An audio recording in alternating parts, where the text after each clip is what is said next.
¿Quieren tarea? Sí. No, pero deben hacerlo. Están cordialmente obligados. La fisiopatología es una materia que van a ver en quinto semestre. De hecho, es una materia muy importante. No quitamos la importancia a las otras. Pero, por ejemplo, en mi época en la Simón, no daba cualquier docente fisiopatología. Tenía que tener mínimo 2 especialidades y tener más de 15 años de experiencia en el área clínica. Aquí. Así que eran tan buscados y no había clase práctica, solo era teórica. Por lo tanto, de los exámenes o parciales salía que no. Eran tan complicados que si no, repetías todo el año por fisiopatología. Ahora las universidades han cambiado esto y hay incluso una especie de clase práctica de fisiopatología, lo cual está bien, pero es complicado porque en fisiopatología llevas anatomía, histología, anatomía patológica, anatomía clínica, fisiología 1 y 2, bioquímica, micro, todo. Así que depende mucho de quién sea su pilares esta materia. Para entender qué es edema, hay 2 mecanismos fisiopatológicos. Y la fisiopatología es lo que le da al médico un criterio diferente a la enfermera, al bioquímico, al fisioterapeuta, al nutricionista. Todos son del área de salud y aportan. Pero la fisiopatología ayuda al médico porque es una materia propia del área de medicina y lo llevan a profundidad, donde entienden el porqué de las cosas, el porqué del daño, el porqué de la enfermedad a nivel celular y tisular. Y la tareita que tienen ustedes es investigar. Les quiero dar para mañana, ¿está bien? No. ¿Por qué no para mañana? Para. Sus docentes me dijeron que no tenían tareas. Tiene. ¿Tienen tarea? El micro no tiene. ¿Qué tienen de micro? Subir la guía. Dije, no. Pero estudiar no es tarea. Es obligación. Claro. Vas a desayunar. ¿Por qué? Porque debes hacerlo. Vas a venir aquí a la clase con ropa, ni modo que desnudo, porque tienes que vestirte, obviamente. Son cosas tan obvias que por naturaleza tienes que hacerlo. Entonces no es tarea. ¿Epidemia? No tienen tarea. Sí, tenemos. Sí, Ya fueron sí, tenemos 5 objetivos de artículos médicos que estén relacionados con Investigar 5 artículos relacionados con 5 objetivos de artículos médicos. 5 objetivos. Sí. ¿Objetivo general? No. Son como 5 grupos de cada uno que saca 5 De la búsqueda de las investigaciones que vamos a buscar. Ya. Y eso lo van a relacionar con epidemiología analítica. ¿Ya vieron los criterios de Higgs? Ya van a ver. Son los criterios de causalidad. Porque en la epidemiología analítica busca relación, busca causalidad, causa-efecto. En cambio, la epidemiología descriptiva solo busca información, indagación, buscar información. En cambio, el otro busca, una vez que tiene la información, relacionar información o buscar si tiene causalidad. Les llevan a ver. Pero no tienen más que 5 artículos. De cada artículo 5. ¿Y qué tienen en... Perdón, Madi? ¿Qué parte? ¿Desde el principio? Ok, vamos. Edema. ¿Qué parte se está? No, primero que saber si tienen tareas para darles esto para mañana o tal vez para hoy. ¿Qué tarea tiene fisio? Tenemos ¿Qué tienes que averiguar en fisio? Están inventando tareas que el docente les Inglés, ya hablemos de inglés, la materia más difícil. Sí, súper bien inglés. Hablando haciendo un caso que de todo el entorno que se me para explicar. ya están practicando su pronunciación. Porque hay un videíto, eso es para relajarse. Grabar un video, alguien es TikToker acá o influencer, entre comillas influencer. Alguien hace en vivo, se le han dado sus 7 leones, como han dado no sé qué, y lucra y tiene la plata. Asumi es TikToker. Jaime. No tengo nada. Jaime, cuando haces un video de TikTok, No tengo. ¿te relajas o no? ¿O te estresas? No tengo. ¿No tienes estrés? No tengo dos Grabar un video de... No, estresa, que Es que no disfruta. lo disfruta. Ah, bueno, eso ya es... Ven ustedes, ven el video de grabando. Grabas, te sale mal, pronuncias el tacón, y digo, extranjero, que es con nativo, te enseñas, vuelves a grabar. Entonces no tienen muchas tareas. Por lo tanto, Está extremo, estamos que hacer oficio, investiguen. ¿Por qué aumenta la presión hidrostática? ¿Y por qué disminuye la presión coloidosmótica del plasma? Esos no son los. No, nada. Claro, repito, antes de la sonrisa y risa de Sarita o después de la sonrisa y risa. Antes. Ok. Que averigüen por qué se produce el aumento de la presión hidrostática y por qué la disminución de la presión coloidosmótica del plasma. Las fuerzas de estabilidad. Tiene que ver algo, no totalmente. No, Algo, no totalmente. Disminución de la caída. porque aumenta. Coloidosmótica. las coloidosmóticas. Disminución de la El detalle es que aquí entra los mecanismos de compensación. ¿Por qué el vaso no compensa? Por eso es un poquito más allá de la ley. Supone que las fuerzas están equilibradas. Sí, por eso es como una Pero compensación. ¿por qué se produce? Si se aumenta el otro aumenta. Ahí vienen las cargas. Ahí vienen las cargas. En la disminución de la ¿Cuánto es la presión? Y en la de salida es 28, ¿Cuánto se si incrementa? subiera, por ejemplo, a 48, aumentaría la presión a 20,03 y eso hace de que se produzca el edema en aumento de presión hidrostática. Pero ¿qué pasaría si aumenta más 5 derivación estándar sobre el valor normal? Se llamará presión hidrostática. Ahí me voy con los mecanismos de compensación. Así que leer estos dos es más complejo de lo que está subiendo. Por eso quiero que me estén un poquito para orientar. Porque esto van a llevar en psicología, en química. Aunque creo que en física también hay un tema donde hablan de esto. Las fuerzas de estabilidad. Sí, pero más allá de eso. Por ejemplo, Karen ya averiguó las presiones. Sabe cuánto es una presión de un vaso y fuera del vaso del intersticio con el líquido.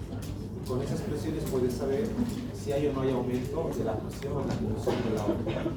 Pero hay que saber cuánto debe aumentar y cuánto debe disminuir. ¿Qué pasaría si no aumenta esa cantidad?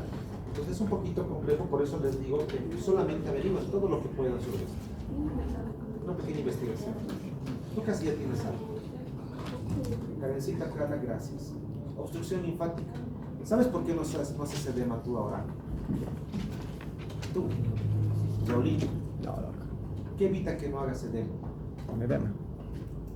¿La vascularización? Con vasos. La linfa. Los vasos Linfáticos. linfáticos. Ellos absorben el edema, el exceso de líquido. Pero cuando una persona va al trópico o a Pando, Beni, la mamá, el papá, el tío, ay, se me han hinchado los pies aquí, ¿qué te dice? ¿Por qué se le hincha? Eso es un edema. Acumulación de líquidos en el alma. Bien. Porque los vasos linfáticos no están absorbiendo la cantidad de líquido porque la presión, el oxígeno, el ambiente puede permitir eso. Pero luego regresa a su hábitat normal, a su departamento, a su casita y el edema.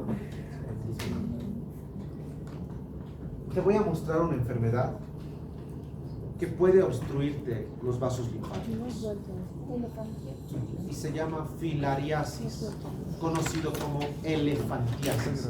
Si te fijas esta fotito en la parte inferior de la pantalla, aparecen las patas, las extremidades de un elefante. La piel es nada turgente, hipertrofiada, gruesa, hiperqueratinizada, con pliegues, como el elefante. ¿Y por qué se produce? Por un parásito llamado filaria. El parásito ingresa al torrente sanguíneo, busca el tejido linfático, se multiplica, se reproduce, bloquea el los vasos linfáticos de la zona y tienes esto, acumulación de líquido. Porque si te fijas, las extremidades del tronco superior, normal, solamente es aquí. Filariasis, embarazo. Pero también, hablando del edema, mira esto, puede haber edema generalizado, que es una de las peores situaciones clínicas. El niñito que ven ahí, ya su compañera me mencionaba, Karen, el edema puede ser generalizado cuando afecta, y eso es pregunta del día de mañana. Hay edema generalizado y hay edema localizado. Cuando acumulas líquido en más de 3 cavidades, cuando el problema es el corazón, o cuando el problema es el hígado, o el riñón. Esos son 3 órganos claves que producen edema generalizado. Y la otra es una situación clínica que llamamos desnutrición. Pero no cualquier desnutrición. Este tipo de desnutrición de ese niñito se llama desnutrición kwashiorkor, que se caracteriza por una carencia o ausencia de proteínas en la dieta.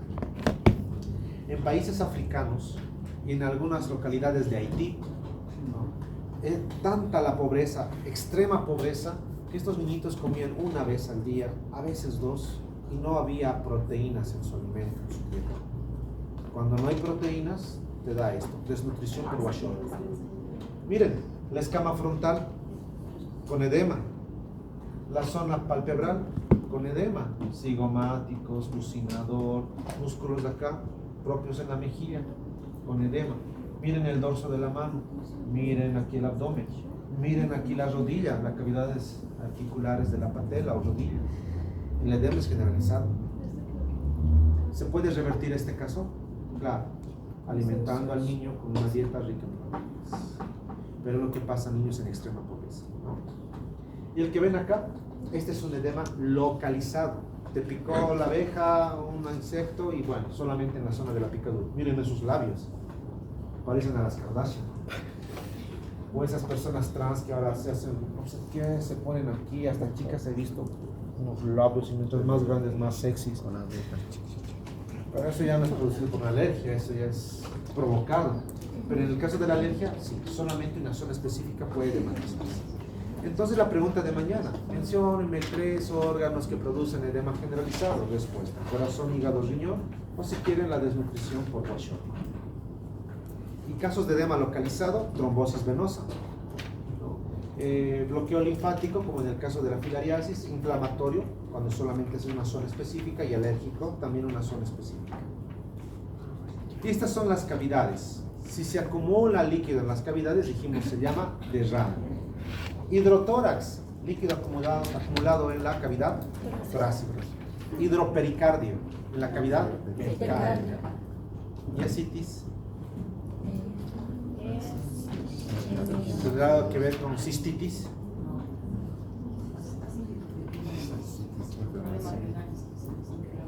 ¿Qué se les inflama? ¿Qué cavidad? Abdomen. Cuando se te llena líquido todo el abdomen, tienes un abdomen como de embarazada, algo similar. Se llama citis. Acumulación de líquido en la cavidad abdominal. Muchas gracias, Karen. Hidrartrosis. Cavidades articulares. Exacto. Hidrocelia. La cavidad. La cavidad. Cata me dice, esto doctor. No, Cata. ¿Qué es esto? No, en la cavidad. Ah, esto, los testículos, el escroto, exacto. Esto es, muy bien. El hidrocelia es la acumulación de líquido en la cavidad testicular, porque hay una cavidad testicular donde están los testículos suspendidos, ¿no? Se ha visto que los varones, para los varones que usan boxer, con el tiempo desarrollan una especie de hidrocelia. Boxer, porque antes del boxer, ¿qué era? Los calzoncillos. Y los calzoncillos te ajustan en la parte inguinal, y no te olvides que los testículos están suspendidos por un plexo pampiniforme y el cordón espermático. Para evitar una caída, tal vez hasta por gravedad, por actividades como sentarse, correr y demás, los calzoncillos te ajustan la parte inguinal y evitan una caída exagerada con el tiempo. Pero el boxer, como ya no tiene eso y los boxers son diferentes, entonces no hay quien sujete esa caída y con el tiempo puede dilatar esos vasitos, hacerlo tortuoso, el plexo pampiniforme de 8 a 12 vasitos, el plexo venoso, y te puede dar hidrocele. ¿Qué hace el urólogo para ver eso? Agarra el varón, le baja la nota interior, hace el testículo, pone una linterna y se atraviesa la luz y dicen, esto es líquido, es hidrocele. Las chicas ya imaginaron. Es así, se puede ver clínicamente el hidrocele. Y lo que está en amarillo y resaltado es el peor de todos, anasarca. ¿Cómo se llama el edema generalizado que podía ser por problema cardíaco, origen renal, origen hepático, desnutrición? Se llama anasarca, donde el líquido se acumula en más de 3 cavidades. Macroscópicamente, si cortas el tejido, obviamente por el exceso de líquido aumenta de peso, aumenta de tamaño, pero ¿cómo lo ves al microscopio? Citoplasmas claros, separación de los elementos de la matriz. Y aquí vemos un ejemplo de edema del pulmón. Ustedes van a ver imagenología en 5º semestre, ¿sí? Y ahí van a ver patrones radiológicos claves. Pero miren acá, lo que debería ser blanquito está rosado, un color rosado pálido, esa es la presencia de líquido. Y esto que debería ser libre, esto lo ven rojito porque es la presencia de vasos congestivos dilatados. Se ve así microscópicamente un edema. Esto es pulmón. Vamos con hiperemia. El ejemplo, normal, hiperemia. Miren, el aumento del flujo sanguíneo, congestión, la disminución de la salida del flujo. La hiperemia, ¿qué color era? Rojo. La congestión, azul. Temperatura, la hiperemia, caliente. La congestión, frío. Otra diferencia, la hiperemia ocurre en arterias. La congestión, venas, principalmente. Les voy a preguntar mañana en la tema. Dame 3 diferencias de hiperemia y congestión. Otra diferencia, hiperemia empieza con H, congestión con C. Vamos a ver las imágenes. En el caso de la conjuntivitis hiperémica, lo que hemos hablado en el caso de la moto, de la bebida, anexohisterectomía. ¿Qué creen que es esto? Anexohisterectomía.